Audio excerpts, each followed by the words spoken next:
बिस्मिल्लाहिर्रहमानिर्रहीम। अस्सलाम वालेकुम। Welcome to literature online.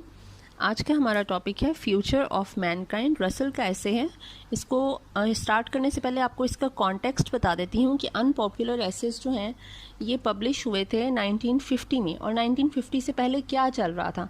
जो सबसे इम्पॉर्टेंट चीज़ थी वो तो वर्ल्ड वॉर 2 है, जो 1939 से 1945 के दरमियान चली। ठीक है, ये 5-6 साल ये वर्ल्ड वॉर चली है, वर्ल्ड वॉर 2। ठीक है, एक तो उसके असरात थे, और दूसरा कोल्ड वॉर 1947 में फिर कोल्ड वॉर स्टार्ट होगी between USSR and USA. USSR is the union Soviet socialist republics, union of Soviet socialist republics, मतलब यूएसएसआर जो रशिया का पुराना नाम था, 1991 से पहले तक रहा। और USA, United states of America, ये अपने एलाइज के साथ मिलकर आपस में लड़ रहे थे। ठीक है, अब ये जो जंग है, ये जो कोल्ड वॉर है, ये 1991 तक चली है। 1991 में फिर यूएसएसआर जो है ये रशिया में डिसोल्यूट हो गया। ठीक है, अच्छा, अब ये 1950 में एसेस पब्लिश हुए हैं, और इस पर अब ये जो जंग चल पड़ी थी, कोल्ड वॉर जो चल पड़ी थी वर्ल्ड वॉर 1 और 2 के बाद, तो अब ये ऐसे ही लग रहा था कि ये शायद अब कभी ख़त्म ही नहीं होगी।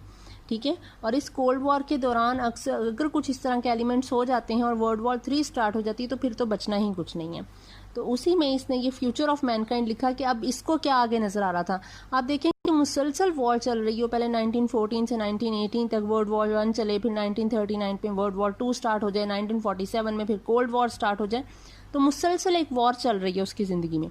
उसे ये लग रहा था कि शायद अब दुनिया ख़त्म होने वाली है और अब कुछ भी नहीं बचेगा। उसने इसीलिए ये फ्यूचर ऑफ मैनकाइंड ऐसे लिखा कि जो उसको उस वक्त लग रहा था वो क्या हमारा फ्यूचर होगा अब उसने उसके लिए 3 पॉसिबिलिटीज़ लिखी, 3 possibilities before the end of 20th century. शुक्र है हम 21st सेंचुरी में पहुंच गए हैं, वरना उम्मीद नहीं थी।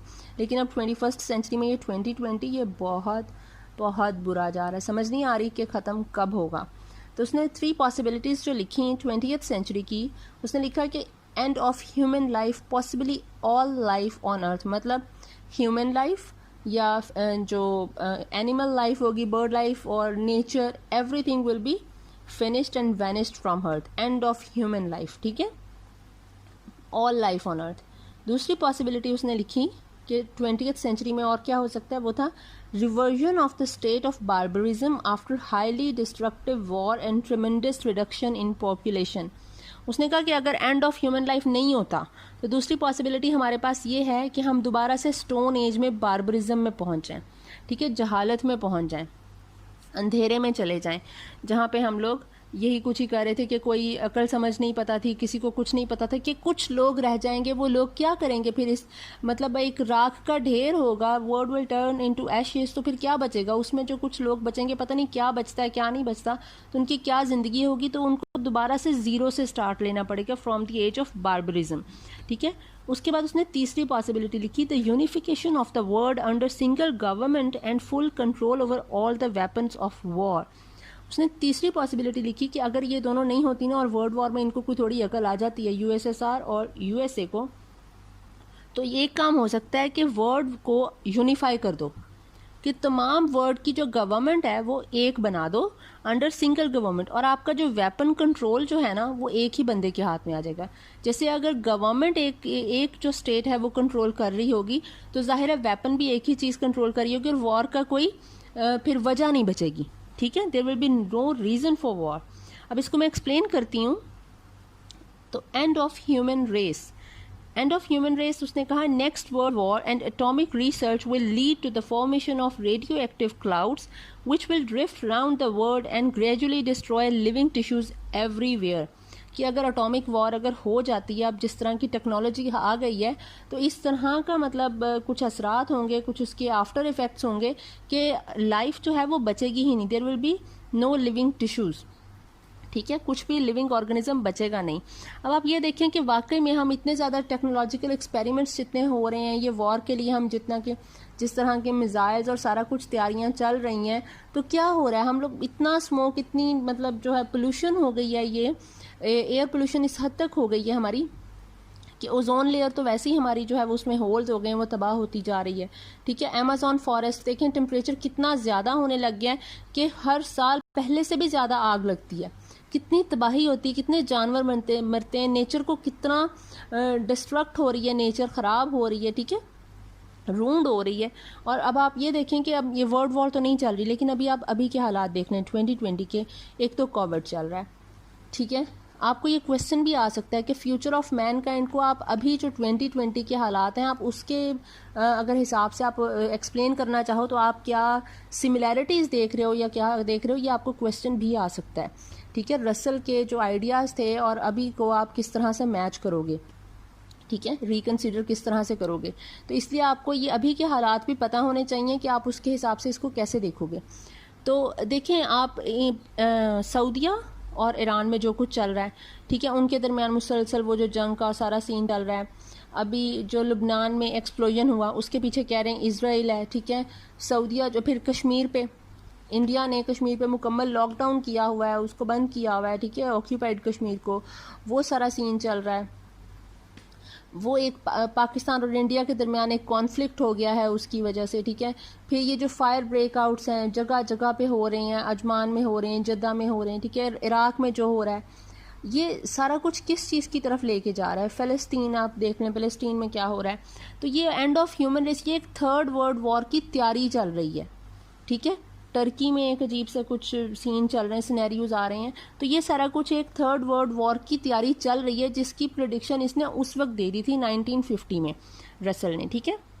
उसके बाद वो कहता है और ये देखें आप, हम भी यही कहते हैं, रसल वाली बात ही हम कह रहे हैं कि अगर थर्ड वर्ल्ड वॉर हो गई तो बचना कुछ भी नहीं है, दुनिया ख़त्म हो जाएगी, कुछ भी नहीं बचेगा यहाँ पे, क्योंकि अब तो इंतहा है ना टेक्नोलॉजी की। अब तो जो कुछ अब ये बना चुके हैं, जितने बड़े लेवल पे एक्सप्लोजन हो सकते हैं, जो लुबनान में अभी हुआ है अमोनियम नाइट्रेट वाला सीन, उसके पास ऑयल पेट्रोल फायर किस तरह से गई, 2750 टन अमोनियम नाइट्रेट कहीं भी पड़ा हो तो उन लोगों को तो बहुत केयर की ज़रूरत होती है, वो उसके पास किस तरह से फ्लेमेबल मटीरियल चला गया।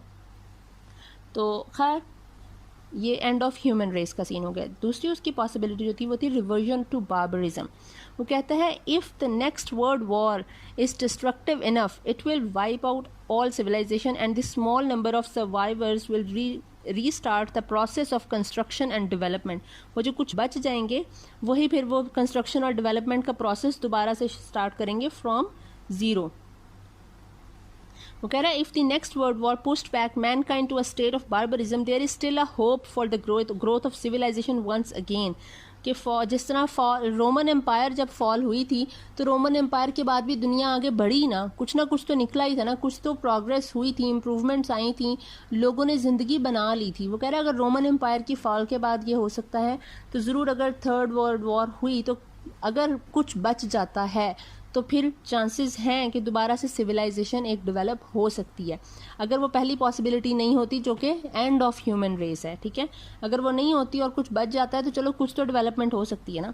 फिर तीसरी पॉसिबिलिटी की तरफ आते हैं। वो कहते हैं it may be the victory of USA और USSR in next world to govern the whole world. कि इनमें से किसी एक की विक्ट्री होनी है, या यूएसए की होनी है या यूएसआर की होनी है। or the agreement by peaceful negotiation between USA and USSR to establish a world government combining both superpowers। या फिर ये दोनों किसी एक चीज़ पे मुत्तफिक हो जाएं, ठीक है, कोई कंजेनियल इनका कुछ हो जाए कि कुछ कंसेंट कर दें किसी चीज़ पे, ये कि हाँ ये अग्रीमेंट हम कर लेते हैं। वो कहता है world government through peaceful means versus force. कि वर्ल्ड गवर्नमेंट दो तरह से बन सकती है, या तो पीसफुल मीन्स जिस तरह आप निगोशिएट कर लो, या फिर फोर्सफुली आप जिस तरह वॉर चल रही है कोल्ड वॉर, ठीक है, आप उसके थ्रू ही करते रहो। अब वो कहता है Russell expresses his views that world government through peaceful means is an idealistic proposal and दस इम्पॉसिबल। जितना आइडियलिस्टिक लगता है ना ये पीसफुल मीन्स के थ्रू वर्ल्ड गवर्नमेंट बनाना, उतना ही इम्पॉसिबल भी है। Because Russia will continue to be obstinate and stubborn and will not listen to any reasonable suggestion and would never accept the proposal of single world government। Russia कभी नहीं मानेगा, Russia is very stubborn and conservative इस मामले में, ठीक है। So Russell offers a suggestion that all the countries should form an alliance under the leadership of USA and should then fight a war against USSR। हाँ ये अलग बात है कि अब USA भी वही कुछ ही कर रहा है जिसके लिए वो डर रहा था कि USSR वो सब कुछ करेगा। यूएसए भी बिल्कुल वही एक चीज़ चला रहा है। ये पावर एक ऐसी एडिक्शन है मेरा ख्याल है कि बस कोई भी अपना सेंसेस ये लूज कर देते हैं. Then Russell takes it very convenient that an alliance will surely win war against Soviet Russia and world government would be established. उसको लगता था कि अगर ये अलायंस हो जाती है कि और भी कंट्रीज हमारे साथ जो हमारी ओपिनियन रखते हों कि हाँ हम लोग मिल के रशिया को पीछे छोड़ दें या रशिया की गवर्नमेंट हम नहीं चाहते, तो फिर ये ज़रूर पॉसिबिलिटी है कि रशिया को यूएसएसआर को हराया जा सकता है, ठीक है, वॉर में. लेकिन वो होना वॉर से ही था कि वो होगा फोर्सफुली, ठीक है. रसल सेड, ये उसकी कोटेशन है, world government can certainly come into existence by the use of force. के वर्ड, मेरा ये यकीन है, वो कह रहा है कि अगर निगोशिएट कर लें तो क्या ही बात है, लेकिन I believe that world government can certainly come into existence by the use of force, कि वो फोर्सफुली ही आ सकती है बाय वॉर, ठीक है. As long as Russia has a considerable store of atomic weapon, Russia will continue this friction. वो कभी मानेगा नहीं और कभी झुकेगा नहीं. And this war will completely destroy Great Britain. USA will survive, वो कह रहा है, but USA and USSR will fight again. Great Britain वो कह रहा है वो ख़त्म हो जाएगा, लेकिन यूएसए और यूएसएसआर जो बचेंगे ये दोबारा लड़ेंगे. यही कुछ ही चल रहा है. It would not be a victory of United States alone, but a victory of the alliance of nations with United States as leading partner. अगर यूएसए जीत जाता है तो ये सिर्फ उसकी विक्ट्री नहीं है, बल्कि ये उन तमाम नेशंस की विक्ट्री होगी जो यूएसए को के साथ अलाई करेंगी, जो उसको सपोर्ट करेंगी. Because there would be British culture, French culture, Italian culture and so on. क्योंकि वो कह रहा है कि यूएसए अगर जीत जाता है, if the world government is governed by USA, then there will be the freedom of cultures, ठीक है. British culture, French culture, Italian culture, you can be anyone, ठीक है. आपके जो है वो डेमोक्रेसी होगी. अब उसने एडवांटेजेस ऑफ वर्ल्ड गवर्नमेंट क्या बताए हैं रसल ने. वो कहता है कि people will become free from the tyranny of fear, there will be a high level of comfort for everybody, more good natured people. More good nature मतलब लोगों में एक हैप्पीनेस होगी तो गुड नेचर भी होगी, ठीक है, पॉजिटिविटी होगी. And less inclined to cruelty. अगर आप में जो है वो आप हैप्पी होते हो, बिल्कुल जो है वो कंटेंट होते हो, कंटेंटमेंट होती है, तो आप क्रूअल नहीं होते हो, आप सैडिस्टिक नहीं होते हो, ठीक है. तो वो लेस इंक्लाइंड टू क्रूएलिटी होंगे वो लोग, मतलब वॉर और लड़ाई की तरफ, कॉम्बैट्स की तरफ ज़रा कम ध्यान होगा. फिर वो कहता है establishment of world government by America versus Russia.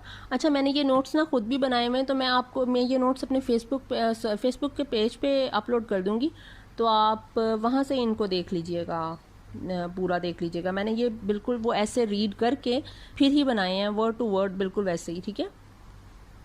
अच्छा, वो कह रहे हैं कि वर्ल्ड गवर्नमेंट अगर अमेरिका की होती है तो कैसी होगी. उसने एक कंपैरिजन किया है और उसमें उसने प्रेफरेबल गवर्नमेंट कही है अमेरिका की. अब वो पहले मैं आपको बता देती हूँ अमेरिका की वर्ल्ड गवर्नमेंट उसने कहा कैसी होगी. It will be more civilised, there will be freedom of thought, freedom of discussion, there will be freedom of inquiry, there will be human feelings prevailed, freedom to speech about government, आप government के बारे में and against the government भी बोल सकते हो, there will be democracy, ठीक है. and freedom to find fault in leaders, मतलब आप against the government and against the leaders भी बोल सकते हो, जिस तरह हम लोग आजकल इमरान खान के खिलाफ बोल रहे हैं, तो उसी तरह, ठीक है. लेकिन कुछ काम उसने अच्छे कर दिए, अब शुक्र है, मैं पीटीआई की सपोर्टर हूँ.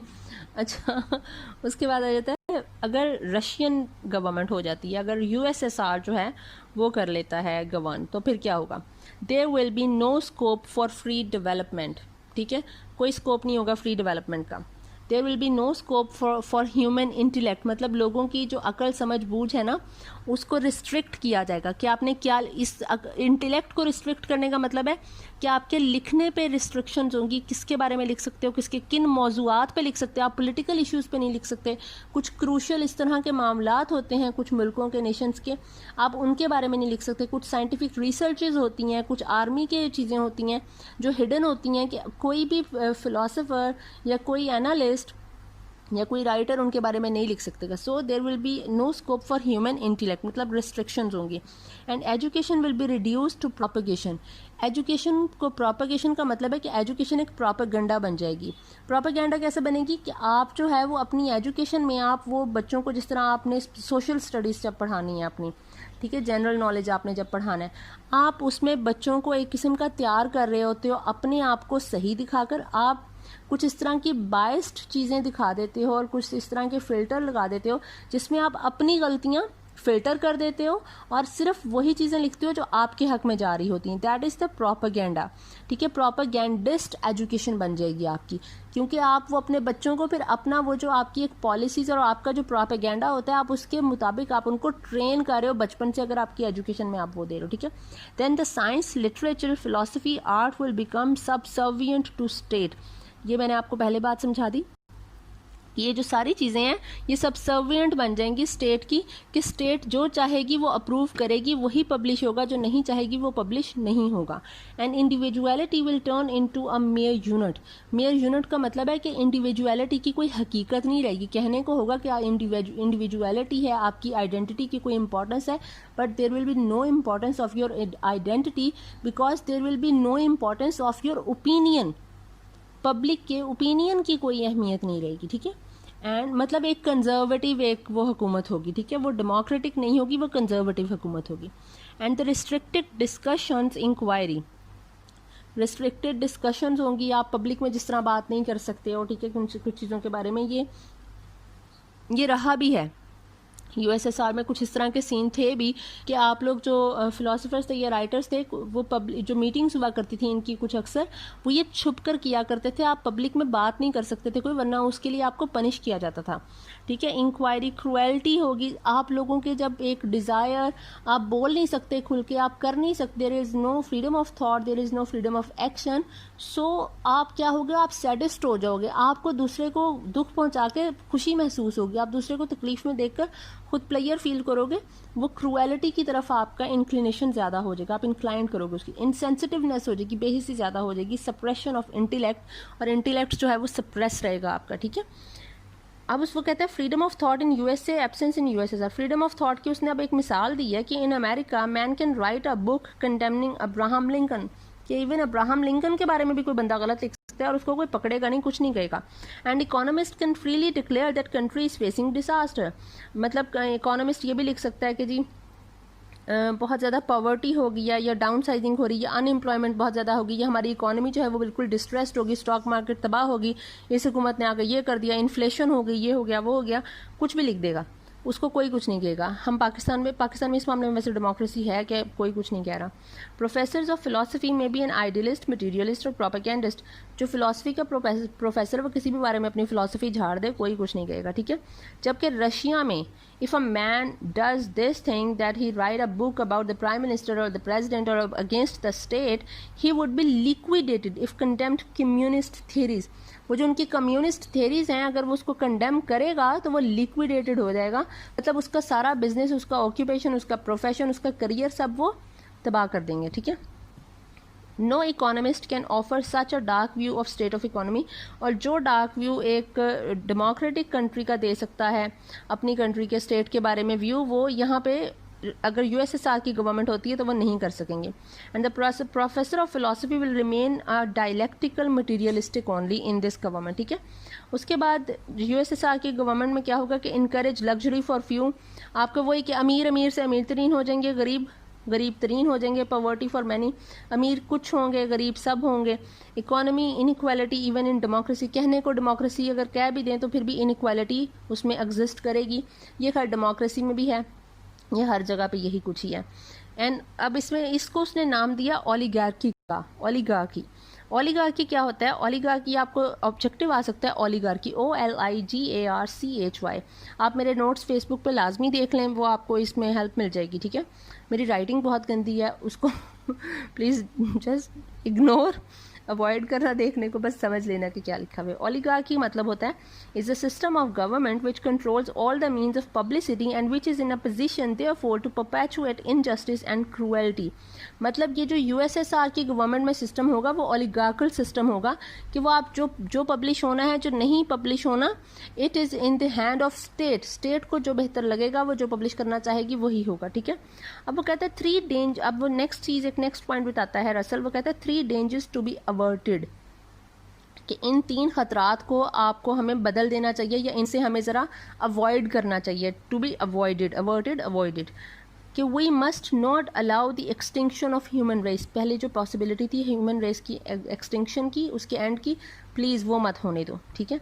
Second, must not permit going back to state of barbarism, और जो दूसरी पॉसिबिलिटी है कि हम बार्बरिज्म के स्टेट में जा सकते हैं if anybody survives after the third world war, तो प्लीज़ उस हद तक भी नौबत ना आने दो कि थर्ड वर्ल्ड वॉर हो. And must not tolerate the establishment of Russian tyrannical state, और वो कह रहा है कि इसके मुताबिक रशिया जो है वो बहुत ही टायरनी फैला देगा, ठीक है, बहुत ही बुरी किस्म की वो हुकूमत होगी.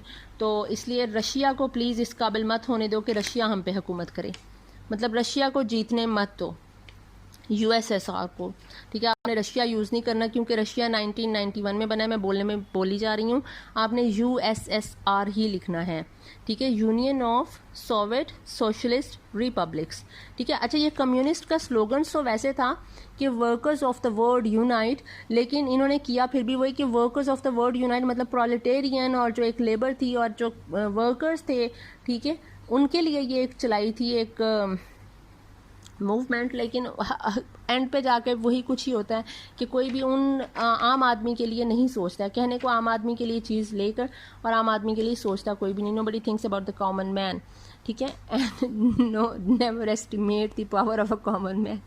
अच्छा, absolute necessity of military unification of world, वो कह रहा है कि क्यों है ये, what is the absolute necessity according to Russell about the military unification of world. तो रसल कहता है कि USA and Great Britain should be convinced for the necessity of absolute military monarchy और यूनिफिकेशन. तो कह रहा है सबसे पहले तो ये होना चाहिए कि ग्रेट ब्रिटेन और यूएसए ये तो दोनों आपस में मिले ना, कि हमारी जो मोनार्की है वो एक ही, जो मतलब उधर इधर डेमोक्रेसी थी उधर मोनार्की है ब्रिटेन में, ठीक है, अभी तक चल रही है. इनकी जो मिलिट्री है वो तो एक होना. चलो, अगर ये यूएसएसआर पे विक्ट्री चाहते हैं तो पहले इनको अपनी मिलिट्री एक करनी पड़ेगी, ठीक है. Then enlist the cooperation of all those nation with similar approach, जो आपका ओपिनियन रखते हैं, जो आपको सपोर्ट कर सकते हैं, उनको enlist करो, उनको शामिल करो इसमें. The alliance should prepare a war against those nations which do not accept the ideas of world government. फिर आपकी जो अलायंस है आप उनके खिलाफ वॉर डिक्लेयर कर दो जो आपके साथ नहीं मिलना चाहते सिंगल वर्ल्ड गवर्नमेंट के आइडिया में, ठीक है. मतलब वॉर तो लाजमी करानी है इसने. Alliance is surely win the war and दस गेन मोनोपली. अगर आप अलायंस आपकी जो है वो स्ट्रांग होती है तो you will win the war and you will gain monopoly. Monopoly का मतलब है अकेले बंदे की हुकूमत, मोनोपली हो जाना, ठीक है. एक जगह पे वो एक ही है, मतलब ये यूएस और ब्रिटेन मिल जाएंगे, सारे मिल जाएंगे तो ये एक गवर्नमेंट बन जाएगी, इनकी मोनोपली हो जाएगी. Next step should be to reduce the two independent states USA and Soviet Russia into one by war और बाय नेगोशिएशन. और उसके बाद वो कहता है कि जब आपकी अलायंस इतनी स्ट्रांग हो जाती है, बाकी जो आपसे थे वीक थे उनको आपने वॉर से हरा के उनको भी शामिल कर लिया तो आप और स्ट्रांग हो गए. अब आप किसी ना किसी तरह यूएसएसआर को सप्रेस करो, उसको डराओ कि अब हम इतने स्ट्रांग है, वॉर करोगे तो तुम्हारा ही इसमें जो नुकसान है, तो तुम बेहतर है कि हमारे साथ शामिल हो जाओ, और otherwise let's get to war, ठीक है, वही करो. तो इस तरह आप कर लो और एक गवर्नमेंट ही बनाओ. वो कह रहा है आइडिया ऑफ वर्ल्ड गवर्नमेंट, अब वो अपनी बात पे बेचारा कह भी रहा है कि लेकिन idea of world government is not feasible. And पे उसने बता भी दिया कि मैं कह तो रहा हूँ लेकिन this idea is not feasible. अब वो बता रहा है क्यों फिजिबल नहीं है. वो कह रहा है world government will remain a dream, क्योंकि वो कह रहा है कि ये एक ड्रीम ही रह जाना है मेरा. The idea of world government is utopian and impossible, क्योंकि ये यूटोपियन है, मतलब एक इम्पॉसिबल सी चीज़ है जिसमें कोई बुराई नहीं होगी, जिसमें कोई इस तरह का लॉ नहीं होगा जिसके किसी को तो तकलीफ पहुंचे. एक बड़ी आइडियलिस्टिक से स्टेट है और एक बड़ी परफेक्शन में चाहिए, और परफेक्ट कोई चीज़ होती नहीं है, ठीक है. तो ये इम्पॉसिबल रहेगा because the sovereign states will not surrender their sovereignty in favour of world government. And nationalistic feelings and nationalistic prejudices have become stronger than they were ever before. मतलब आपके जो prejudices हैं और आपकी जो एक patriotic जो एक feelings हैं वो पहले से ज़्यादा strong हो गई हैं. Every nation has developed ego of its own. Even small nations like Burma, Afghanistan, Iran, Iraq and Pakistan throw challenges as they are world powers.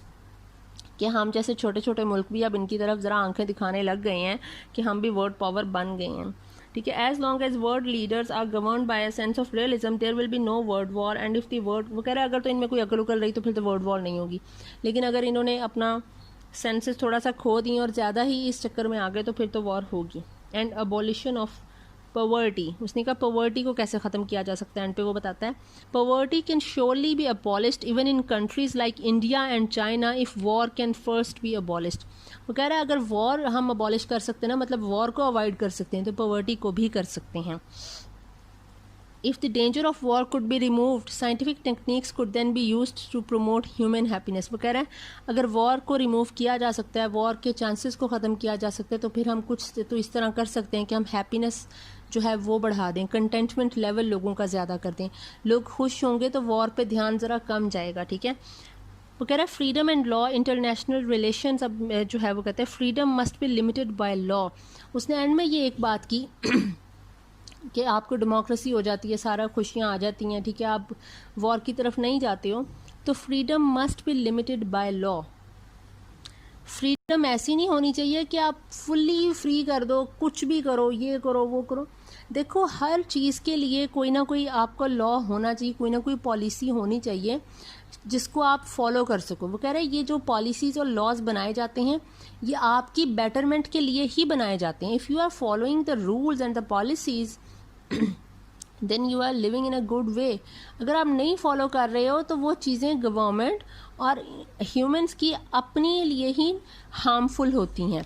देखिए अब अगर एक कहा गया है कि आपने अगर साथ में रहना है तो म्यूचुअल कंसेंट से रहना। अगर आप मियाँ बीवी के रिश्ते को या गर्लफ्रेंड बॉयफ्रेंड के रिश्ते को देखते हैं, जो आपकी लिमिट्स होती हैं that is your mutual consent.